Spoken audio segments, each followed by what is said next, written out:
All right, guys. Hey, and what is up? We are here for another live episode of TNCBA Real Talk Live. Been dealing with some technical difficulties right now, so we're just making sure everything is up and running. Sound looks good right now, I think, Kelsey, and we've got our live streams running. So, guys, we're going to be talking to y'all about what went down at Watauga last weekend. We're going to be looking towards Guntersville that we got coming up for our next club event, our out of town that everybody looks forward to each year, Kelsey. Yeah. It's a good time with everybody, some time to get away, a little bit of vacation. I know I've talked to a few people that are like, I'm looking forward to it because I need some time away. Yeah. I need to get out there on the water. I feel like it's just been one of those years for everybody. I mean, we've all had our battles that we've been fighting this year, and I think it's going to be a good time to just get away. And that was one of the big things that we talked about up at Watauga was just how many guys are going through it. You know, I mean, whether it's physical ailments, medical things, dealing with boat issues. I mean, we've got a few boats that are in the shop right now. We've covered the gamut with it all. I mean, all the way around. So it's been one of those years. So we're looking really to kind of ease into some things and calm it down a little bit down there at Guntersville and just get into a routine of fishing and stuff. But guys, Watauga was stingy. Watauga was they were in a funk. They were coming out of the spawn in many cases, and those fish had not really healed up a ton and had gotten back into that feeding mode real heavy. So it was a tough day, and that was probably the consensus I got from everybody. I mean, I think literally we only had one limit out of everybody, and then we had a couple fours or two or three of us. No, the top five had four fish, didn't they? But one limit, and the biggest thing was keeping your head in the game throughout the day and staying focused. We got really frustrated. I'll start out just by talking about what me and Dad went through. We ran up into the Watauga. We were up there near Pioneer Landing, and we had a shad spawn going on. And I know other people talked about seeing the shad spawn as well. And if y'all have watched our videos about what the shad spawn is and what's going on there, again, those threadfin are up there just beating along the banks and stuff and around cover and all that. They're trying to spawn and get all that business done.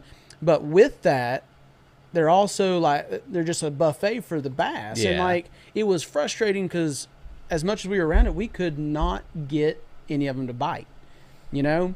And did you see a shad spawn going on where you were at? Never in the area we started. No, I never saw anything. Now you were more down towards the Butler Bridge and down that way, right? We were just up above it in a pocket off to the left. Okay. Yeah. So you didn't see much of it down there, but up there in the Watauga it was going on, and you could hear them up under some of the overhanging stuff, or maybe some of those undercut banks, just gorging on these shad. And we'd throw a popar close by, we'd throw a spinner bait, we'd skip a swim jig up there around a chatter bait, and just never could get them to commit to anything. And it was weird. I did have one come up on a popar and pull it down, and that one on the popar was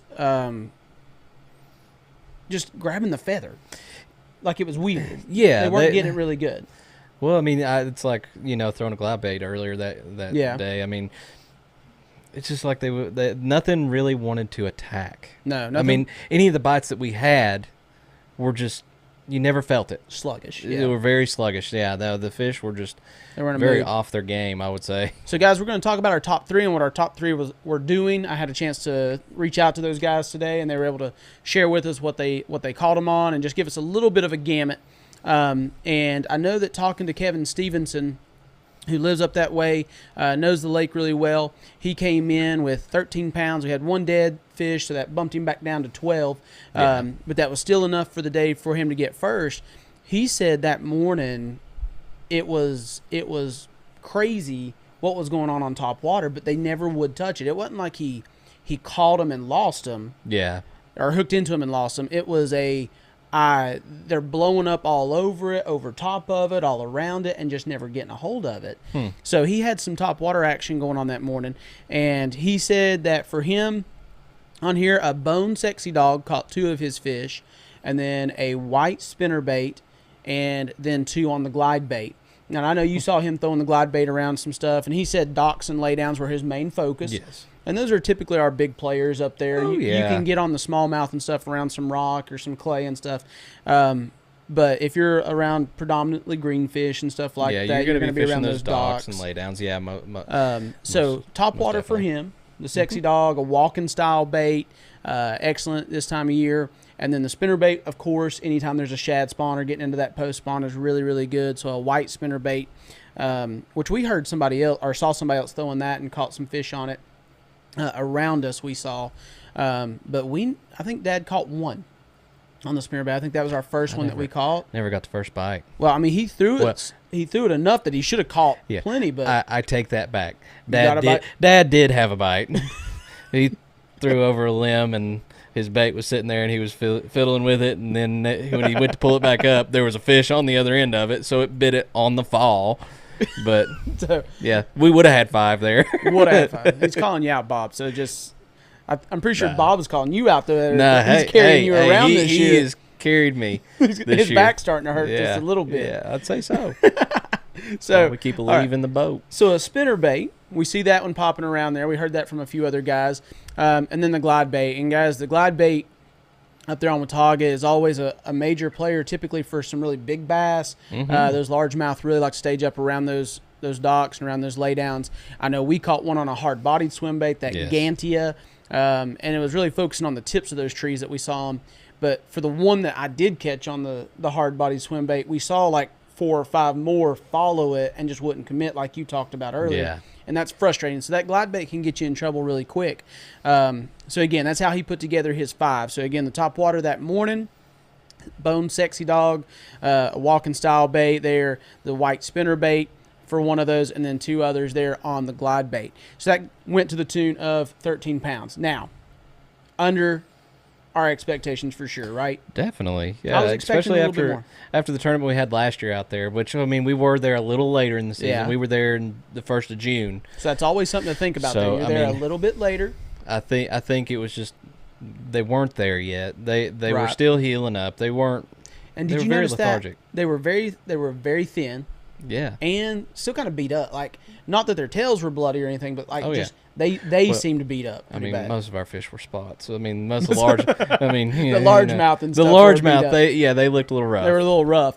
So just I think that extra week or so would have made a big difference there in how that goes. But second place there, guys, Hodge and Lester, they said that they caught theirs on a couple different things, but I'll pull this up here again so make sure I get it right.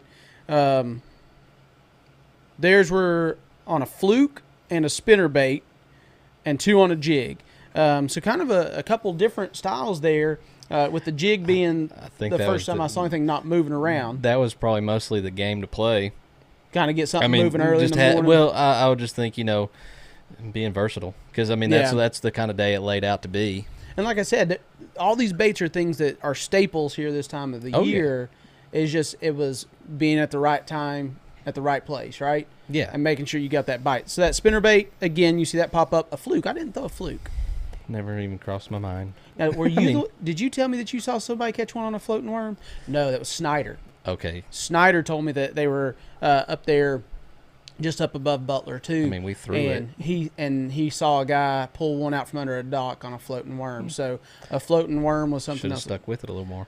Like I said, I think it all came down to just being in that right spot at the right moment. Yeah. It wasn't about like missing the boat on a certain bait, because I mean, I really feel there were very few hungry fish out there that day. Oh, that's for sure. I mean, even in some of the other club guys that we talked to, the other people that were weighing in there, you know, those other clubs weren't blowing it out of the water either. So it was tough on everybody. So again, a spinnerbait we see, but a fluke style bait. Then we come to Mr. Olinger, and this one was different. He went with the buzzbait. I didn't hear a buzzbait from anybody else but him.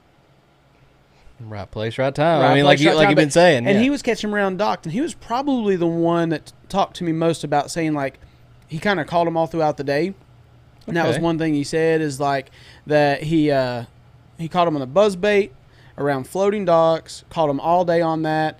He did catch one largemouth on a tube in the back of a pocket. So seeing a little trend there, maybe with people slowing down a little bit there at the end of the day, after the sun got up really high.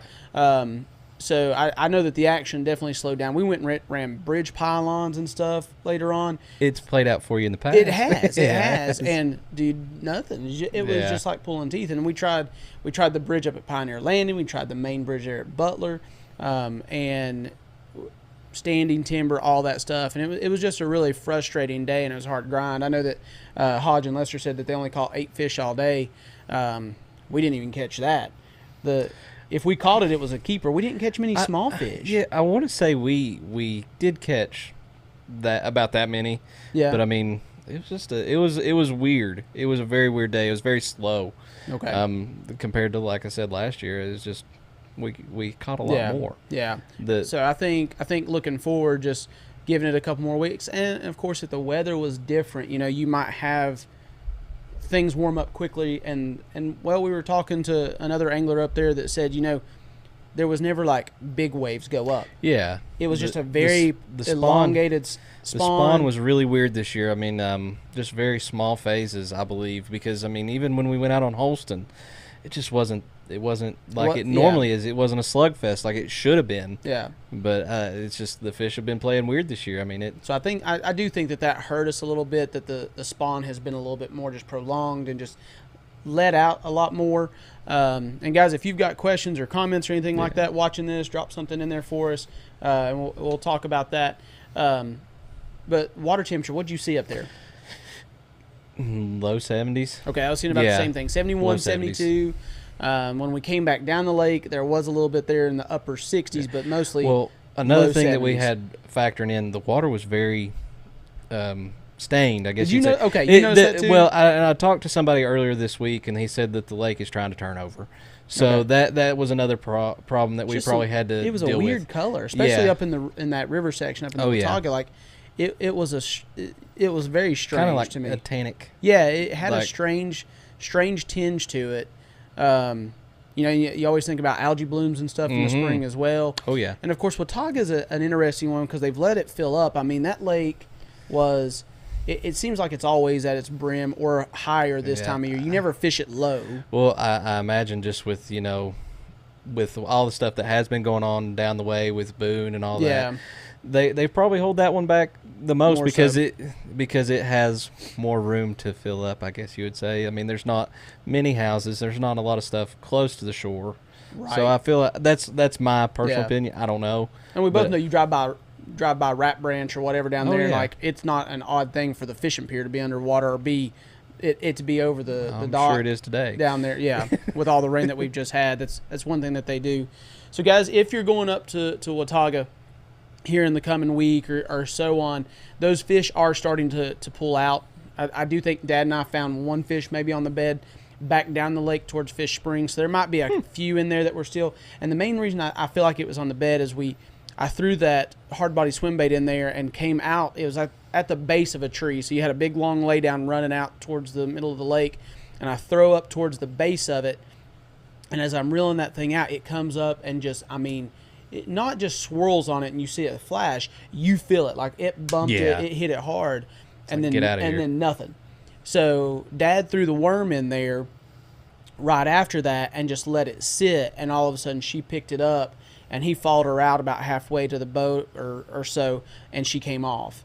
So I feel like for her to have stayed there like she did and to pick up that worm, because we did catch a couple on a worm. We caught a couple spots back down towards Fish Springs that were acting like they were kind of around the bed and stuff. Yeah. So there's still going to be lingering fish on the bed, guys. It just, I feel like the majority of those fish are done doing that. Oh, yeah. So I feel like a spinnerbait, especially if we'd have had maybe a little more wind and stuff, and then just getting later after the spawn, that spinnerbait's going to be really, really good here going over the next couple week weeks. Or so, yeah, it's going to be really good up there. The glide bait's going to really pick up here going into June and pressing on into these summer months. But I would definitely have on a spinnerbait.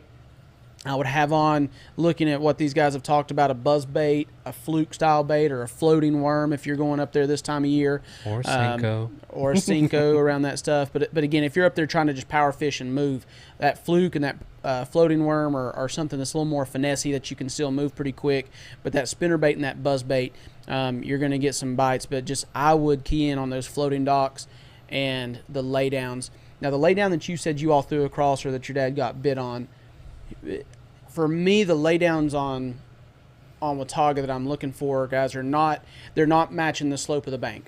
Okay, no. We're talking about laydowns that are floating on top of the water. They're sticking out there 20, 25 feet off the bank. So when we're talking about these laydowns, again, not what's matching the slope of the bank. They're not laying along that slope going deep into the water. Now, not to say you won't catch them on that, but with the spinnerbait and the glide bait, yeah, you're wanting really them to suspend like they're up those underneath trees. it, or they're around those tree tips. It's the same concept as the fishing floating docks. Yeah. So that's what you're looking for, and I think those baits could do you a lot of good and really provide some good fishing up there for you. It definitely seems like that upper end is ahead. Like it typically would be. So you've got the shad spawn going on in some of those river areas like the Watauga and stuff. I didn't go into the Roan or into the Elk. No. So I don't know about those. But further down, a little bit cooler water temperatures, but the water is clear back down that way. You get down below Butler Bridge and the water was a little bit clear. You didn't have that strange stain to it that we were seeing up there in the river.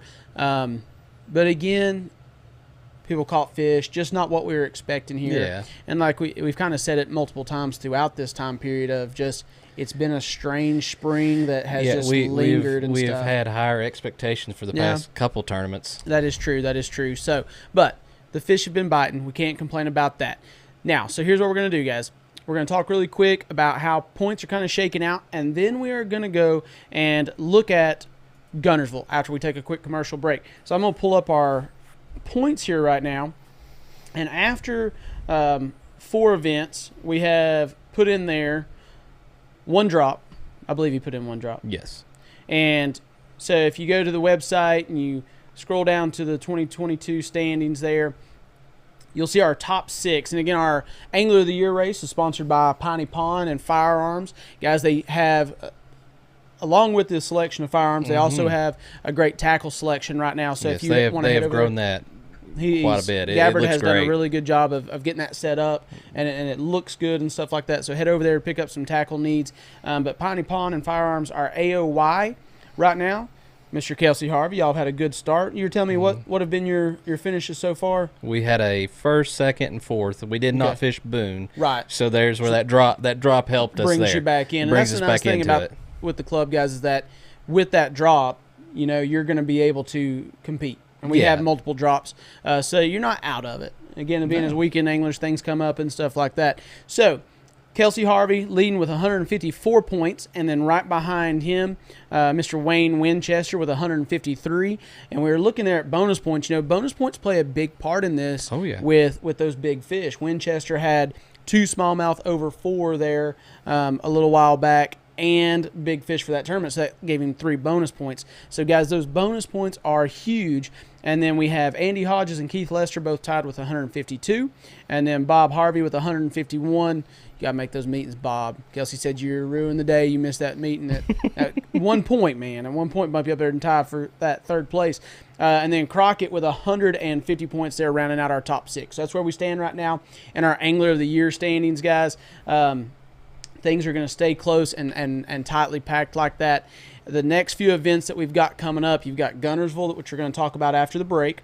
You've got Douglas night, so we make that shift to fishing some night tournaments. Yeehaw. And then, yeehaw, right. And then you go to an early morning deal on Patrick Henry. So we're going to do that one in July there, where we fish early morning to just those few hours there into the break of dawn.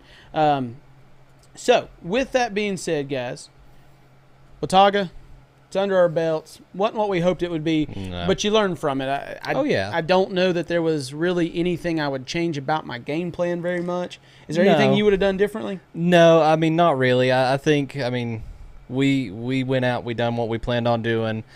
We did have to make a few little changes just as far as we really just had to slow down. I mean, most of our fish came on slow moving baits. I mean, we caught. And I guess maybe that would have been the change I would have made. Yeah. I would have maybe picked up the worm. Yeah, that slowed down a little bit earlier. See, we started out power fishing, basically top waters, floating worms, spinner baits, things like that, and it was just really slow. I mean, one of our fish did come on a popar. Yeah. And then after that, the rest of them came off of a wacky worm. Okay. So I mean, still similar to what you kind of found last time up there. It was just not as fast paced as it was. Yeah, it just wasn't as predominant. Right. Yeah, so I definitely would have slowed down there a little bit. That would have been one thing I would have done. All right, guys, so we're going to slide off here to our commercial break. We want to say thank you again to our sponsors. TVA Credit Union was our sponsor for this event, and they're also helping us out with these videos, guys. So we'll take a quick commercial break, come back, and we're going to preview Guntersville, guys. TNCBA Real Talk Live is brought to you by Tri-City Logistics, Uncle Ray's Beyond Good, and Knoxville TVA Employees Credit Union. Today's the day to explore the journey ahead. Enjoy life's little moments, because they're all around us, in every smile and in every laugh. Cherish the moments that will last a lifetime. With a partner that lasts a lifetime. Enjoy every moment. Knoxville TVA Employees Credit Union. Join us now. All right, guys, so we are back now, and for this segment, Kelsey's going to be talking to y'all a little bit. He's going to start us off here. I got to check on one little thing with a tech issue, but he's going to be talking to you about what he likes to do down at Guntersville and what he's excited most about there. Talk to you a little bit about what we did last time. When was the last time we were there? 2016? No, 2015. Yeah, so it's been a while. It's been a while. So talk to them really quick about what y'all like to do down there and what you're thinking is going to be happening. So looking forward to going down here this time of year. It's always been good for us. Really just thinking about all the different things you can do. Really, I mean, you can go play the deep game, or you can stay up shallow. And I mean, it's worked effectively for Dad and I in the past years. I mean, it's been one of our favorite out of town trips to make. Just thinking on the many different ways we've caught them, shallow, deep. I mean, I'd like to throw a floating worm this time of year close to the grass, because it's just normally this time of year it's just under the surface of the water, and that's normally a very key thing. I like to throw a Texas rig swim bait, weedless, a lot of times. They'll come up out of that grass and get it. Yeah. So I mean, that's just one of those. That's one of those fun reaction bites that you get to see. And then also, I mean, one of my favorite things to do is just go out there and drag the ball and chain. I mean, it's tedious, but I love to do it. I love catching them on a Carolina rig, man. It's just one of my favorite things to do. All right, little note to self: it helps if you plug the power cable in the camera into the actual power port. All right, we'll know that for next time. Yeah, next time they need to quit putting so many holes on that camera. You can't figure out which one to stick that thing in. All right, so anyways, so Guntersville's where we're going, guys. So that's where we're heading here in just a little while. Not this coming Monday, but the next. I'm going to be heading down. I know several people are. Crockett and Oil are heading down like Sunday evening. Several people are going to be coming down Monday or Tuesday and stuff. Guntersville right now. So the thing about Guntersville as we go, those of you watching that might be going with us or when you watch this video, Eelgrass is a new big thing down there. And it's been there the last, few... We're just having some fun here today, guys. All right, Kelsey. Keep talking. Well, yeah, the eelgrass is a new thing. From what we've learned about it is it's very easily detached from its roots. So it's going to be in the way a lot of times. The wind gets up, it's going to change its course of direction. It's going to get in your way. It may mess up a lot of your deep water fishing there for a little bit until the wind changes or they start pulling current. If we go back and look at what the MLF just done on Guntersville. I know what was it? Nick LeBrew. Was that his name? Yeah, Nick LeBrun. Yeah, LeBrun. I can never get his name right. But all right. Snyder butchers names whenever we're doing fantasy fishing too. So I'm terrible at it. But no, he didn't catch his first fish until late. It was probably about 10, 11 o'clock because that grass was blown into a spot and he couldn't fish it effectively. So it depends on the direction of the wind. You need to be thinking about that. The eelgrass is really hard on treble hooks. Mm-hmm. So single hook baits not as bad. But you got to keep that in mind and think about that as you're out there fishing and thinking about what direction that wind's going to be coming from. Okay, so you got eelgrass. Gary Sanders was talking to me about when they were down there earlier in April. If you could find that eelgrass and the millful or the hydrilla mix, you really had that seemed to be the big money areas. So finding a mixture of grass, and you've heard that a lot from pros and stuff that they're grass fishermen. Yeah. If you find a mixture of grass, whether it be hydrilla and millful, it's or the those subtle differences. It's just like the change in your like a rock to clay, those transition points. I mean, those fish, I don't know why, but they love to get into those spots. That I guess it's an ambush point. Yeah. It changes the scenery, so I guess they blend in better with it. You know what I mean? Yeah, definitely. And the thing is, the grass on these lakes, it filters the water, it provides oxygen to the water. So there's going to be fish in that grass. Oh, yeah. So you're really, in my mind, going to have two different options. You can either go and chase the offshore deal, and you can go out and try to graph. You can try to look around for certain things, and you're going to find that needle in a haystack out there offshore. But at the same time, you can go up shallow and hang around the grass. I know that with the tackle warehouse guys, they were still seeing a lot up there, up shallow and stuff. And the thing about that is sometimes you don't have to compete as much for a grass line as you do trying to get on one key spot. Because you all were down there with Steve that last time, or maybe not the last time, but even before that. And you all pulled up on one spot that wasn't no bigger than a car hood or whatever. Yeah, and caught tons of fish. Yeah, it was actually one of the spots that Jeff Creek gave to us. Yeah. He gave us some waypoints to go fish, and like I said, it was no bigger than probably like a Volkswagen Bug. Yeah, more or less. And if you missed it to the left a little bit or to the right a little bit, you wouldn't get bit. But I mean, we caught over. We stopped counting after we hit 100. Yeah, I mean we did, and those were all 2.5 to 5 pound fish. Right. Every one of them. There was nothing that was smaller than 2.5 pounds. So I mean that's awesome when you find that, but you can also go down there and graph for hours and never find it. Yeah, or have to compete with somebody to try to get on that one little spot. So sometimes going shallow to the grass and going up there on the bank can alleviate that. So for me going down there, I'm also going to be watching really close, guys.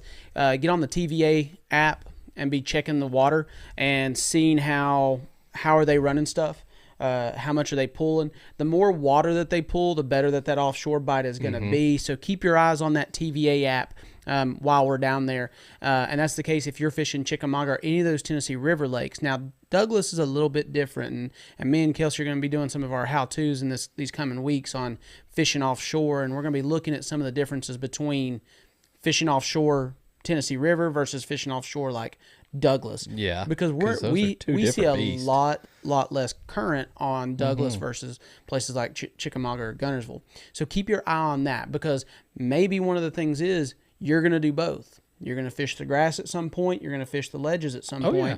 And it's all a timing thing. What's going to be the big player is whenever they turn on the generators. They might be running very little water through the dam in the early morning hours or whatever, and it may pick up in the afternoon. So think about that in your game planning down there on Guntersville. Be thinking about trying to find some early morning fish that might be schooling around some of this grass and stuff. Yeah, because they'll move right out of that and go just to the next little hump. And that's going to be a big key. And like I said, on these next couple of how-tos that we put out there, we're going to try to put one out Tuesday that's going to focus on Guntersville and on what offshore fishing looks like, what structure, what to look like or what fish would look like on your graphs when you're graphing over them. But definitely don't give up on the grass. I know I'm going to be down there with a frog. I'm going to be down there with a chatterbait. I'm going to be down there with a swim jig and a walking style top water bait in those areas around the grass. Because another thing that's coming back to us, and we talked about this a little bit, I think in one of our how-tos with the shad spawn, but the next kind of wave of small fish, kind of their prey coming up is going to be bluegill. So I would make a strong suggestion to take you plenty of bluegill brim colored baits, some brim chatter baits, some brim spinner baits. That brim pattern will play big up around that grass, and especially if you can find you a flat where you find some beds. Because as they pull up there to start bedding, there's going to be bass close by to that. So Kelsey, if with you, Guntersville's a long lake. It's a huge lake. But when we've been down there to fish, really from Goose Pond down? Yeah, has really been the thing that we've always kind of focused on. Has been where we always focused, yeah. I mean, really, from Goose Pond down to the town of Guntersville. Yeah. But really, where some of the best fishing's always been done is in between Goose Pond and Waterfront.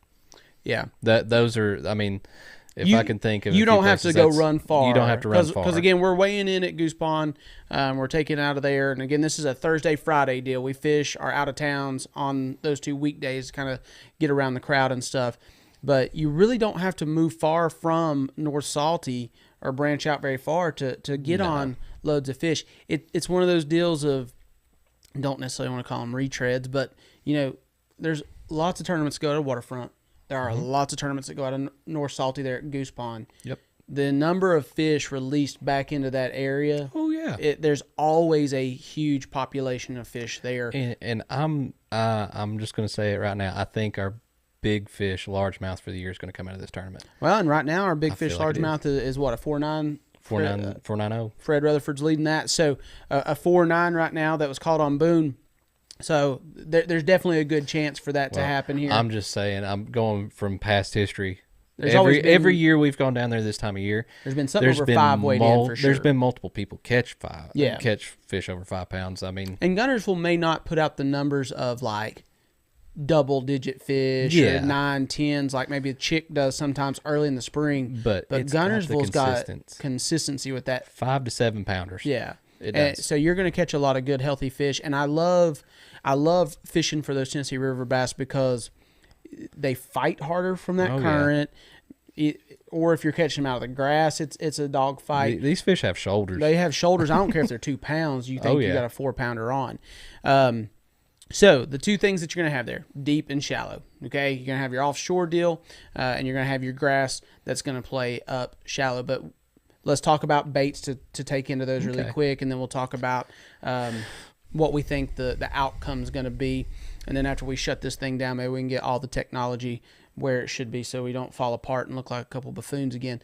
But we're getting there. We're getting there. It went smoothly. We had to have a train wreck at some point. Yeah. See, the problem is, guys, you don't see most of the bloopers that happen on the how-to videos. Oh, there's some good ones. Because we get to edit those. Sometimes those videos get a little hairy too, but just it's not live. You don't get to actually see it happen and laugh at us while it's going on. But in the grass, it may be close to topped out, but we're not talking grass like you find in the fall where it's just matted over, laying on top of each other. This stuff's going to be thick. Stuff's going to be thick, so you're going to focus more on those edges of it. Yep. And treat it just like you would if you were fishing a small point going down the bank. Look for those points in the grass. Look for changes. Well, I mean, if you go to not Waterfront, but Goose Pond, right there's several little deep channels where there is no grass, and it's a lot of fish are caught there. I mean, I know a lot of people have caught some big fish out of there. Yeah. I mean, so just treat it like a normal bank. Fish the points, key in on those areas, whether it's with a frog. If you see some openings, some holes, you may be able to flip in there if things are slow. A chatterbait down along the grass line. Again, you treat that grass as a bank. And I know there's a lot of us that have fished on some grass lakes. Some people don't have as much experience. I know my first couple of times fishing grass, it was the most annoying thing ever. Oh, yeah. Because you're picking it out of the trolling motor, you're picking it off your bait, and once you just kind of get used to that and just let it go and say, you know what, I'm going to have to do this all day. There's fish here. You'll finally get used to it and it won't bother you too much. So treat the grass like a bank line is my biggest thing I'm going to say to you. Treat the grass like a bank line. Focus on grass that's more towards the mouths, the first half of these creeks or pockets or whatever. I'm not going to necessarily be running to the backs of these things. I guess you could say look at the grass like it's its own lake. Yeah, it's its own lake. It's its own bank line, and fish it that way with things like I said, a swim jig, a chatterbait. The spinner bait is good, but around grass it doesn't come through it as well. So if your chatterbait's going to be your predominant one. And like I said, don't forget, especially up there shallow, to be thinking about those brim colors because those brim are going to be up there. Then once you go offshore, guys, key in on a crankbait, and a crankbait might even play even more here for the situation of like these are shallower ledges. When we talk about in our videos, talk about Douglas, we might be talking about 25 to 40 feet deep. We're not talking about humps that deep necessarily here. We're talking about things in that 15 to 20 foot range. A lot of them. I mean, a 6XD is going to be dredging the bottom. It's going to be dredging the bottom. Yeah. Now sometimes you might pick up an 8XD just because of the bigger body. Because one other thing that we do have down here on Guntersville is the gizzard shad. Yes. You know, we're dealing with some very large bait fish that these guys are feeding on. So you might even go to a 8XD just to get the bigger profile of that crankbait. But again, a crankbait's going to get to the bottom in many of these ledge spots. The football head jig, the Carolina rig. The biggest thing is Kevin Stevenson had been down there actually just the week before Watauga, and he said just where they weren't pulling a lot of current, you had to go more to the worm and stuff. Yeah. You had to go to some more of those finesse style things, and that's what you'll find, guys, is if they're not pulling a lot of current, you're gonna slow down more. You're gonna be going to a much slower presentation for those fish. But again, swim bait, crankbait, a big worm, a football jig, the Carolina rig. You mentioned it. We saw it on with the tackle warehouse guys. A spoon. Mm-hmm.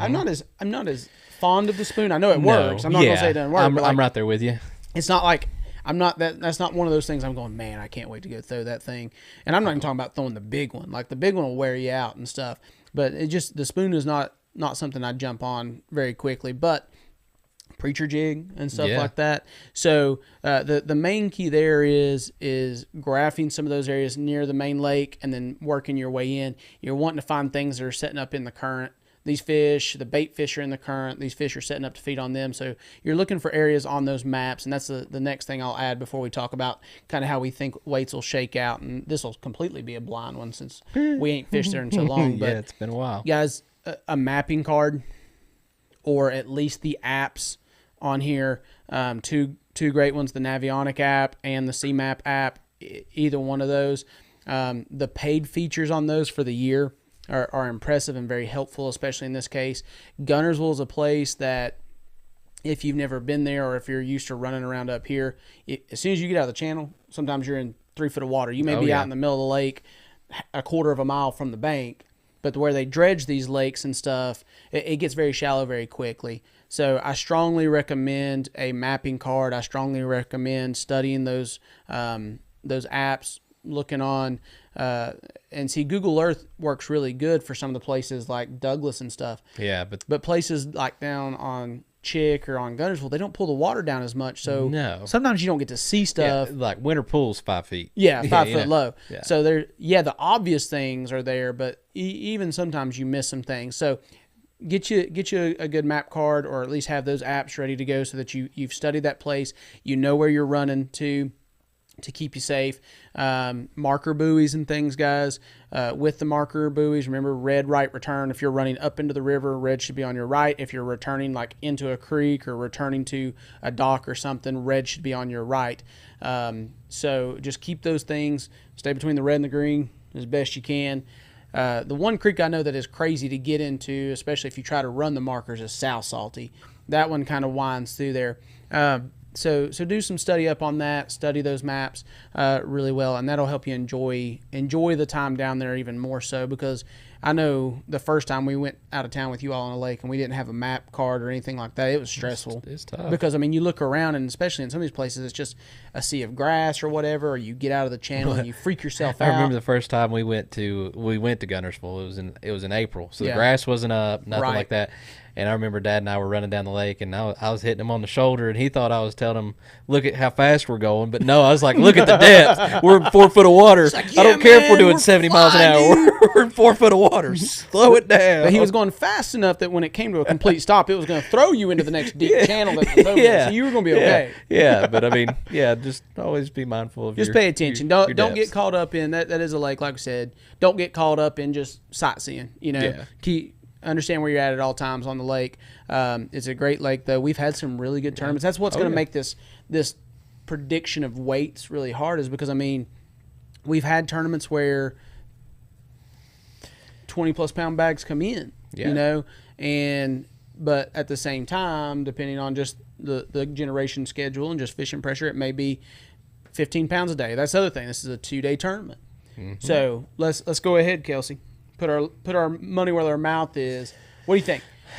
I need you to stop being optimistic, because your optimism is crushing me whenever I come in from the tournament. So here's what I ask. Got to make sure my microphone don't fall off here. So in the past 2 tournaments, we've had high expectations. Now we go back to Cherokee, we had lower expectations of what was going to happen there. Yes. And that was one of the better tournaments. Okay, so let's just go low. So let's go low. I'm going to say not unreasonably low, but let's just keep it realistic. I'm going to say 35 pounds 2-day. No, stop, Kelsey. You're doing it again. 30. Do you know how much that's over 17 pounds a day? That's still, okay, 30. We'll go 30. We'll go 30. That's a 15. That's a 15-pound bag. That's 2.5 pound fish. Okay.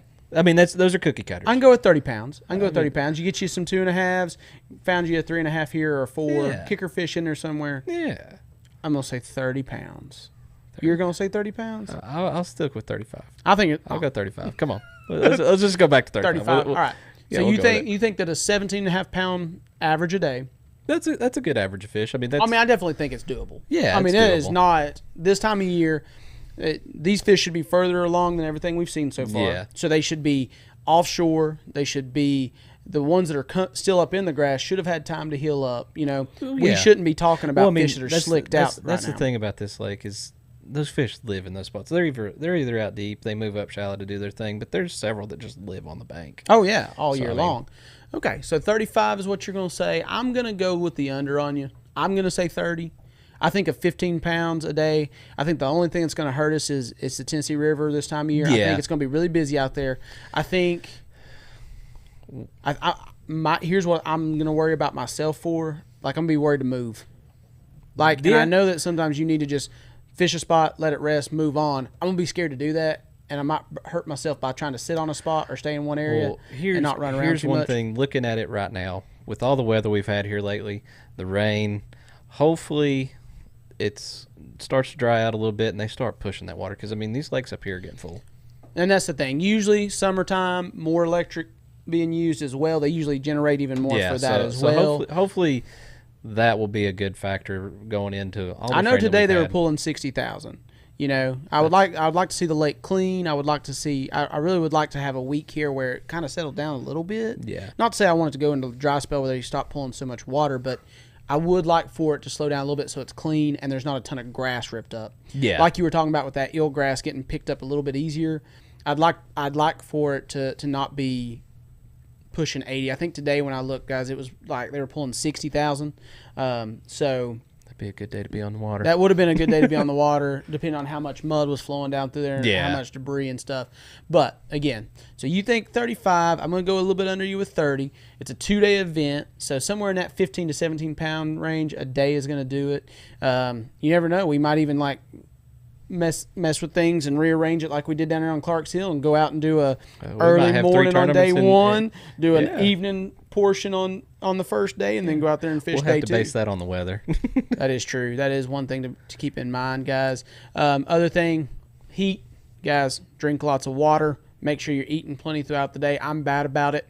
when I get into fishing mode, I don't eat really good. I don't do nothing but Eat fish. well, drink a lot of water. Guys, I know if Snyder was down there with us, he'd be working on his tan.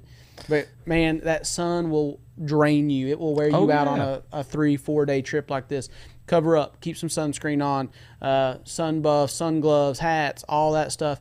Try to do the best thing you can to keep you from getting just worn out down there. Guys, we're sitting at the 46-minute mark. We try to keep these around 45 minutes. The set's been falling apart on us. Camera's not plugged in. Computers were crashing before we even got this thing started. So we're going to cut our losses Sounds right like now a good before day. something worse Sounds like a something pretty good worse day. happens and we don't put our foot in our mouth. So, guys, we're going to sign off here.